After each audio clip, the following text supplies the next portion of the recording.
Collin Martin, over the past year, the 10-year Treasury bond has gone from 2.7% to 2%. Even the Wall Street analysts keep saying that interest rates are going to rise. So what happened and what's going to happen from here? The 10-year Treasury has dropped a lot over the past few years. It's important to understand, though, when you're looking at intermediate and long-term bonds, they're not necessarily dictated by the Federal Reserve.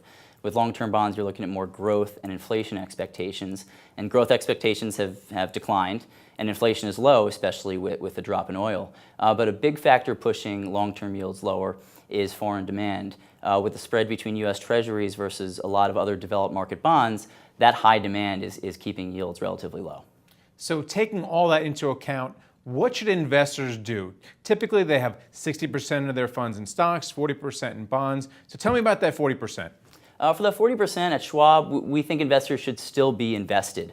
One thing we like to point out with the Fed potentially raising the rate later this year, that doesn't mean that all interest rates necessarily need to rise. And we don't think investors really need to panic about all their fixed income holdings.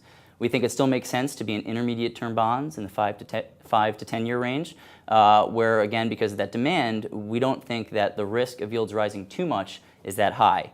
Along the lines of that, we think investors should have a little bit of their fixed income investment in short-term bonds, maybe short-term bond funds or investment-grade floating rate bonds, so they can take advantage when the Fed does in fact begin to raise rates. All right, and what shouldn't they do? What are the biggest mistakes investors could make at this point right now where people are telling them, look, the bond bull market's over, you got to get out? What shouldn't they be doing? One thing we think investors shouldn't be doing is chasing yield, and this is a theme that we've been talking about at Schwab for a while now. We think too many investors are going into some higher yielding, higher risk investments and not really understanding the risks that are involved. And some of those investments we think are emerging market bonds, high yield bonds, and bank loan funds.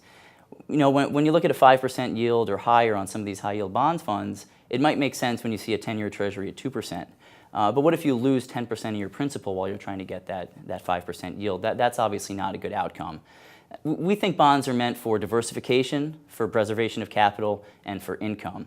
And when you get some of these riskier sectors, they're more highly correlated with the stock market. So instead of it being part of a core holding, we think high yield bonds can fit a sleeve of your portfolio, your fixed income portfolio, for an aggressive part, but it shouldn't be a substitute for your core holdings because it'll tend to zig when the stock market zigs instead of zagging when the stock market zigs. And then finally, it's tax time. Tell me a little bit about muni bonds, if you don't mind. Muni bonds we think are relatively attractive. On a yield relative to Treasury basis, they're pretty close to historical averages.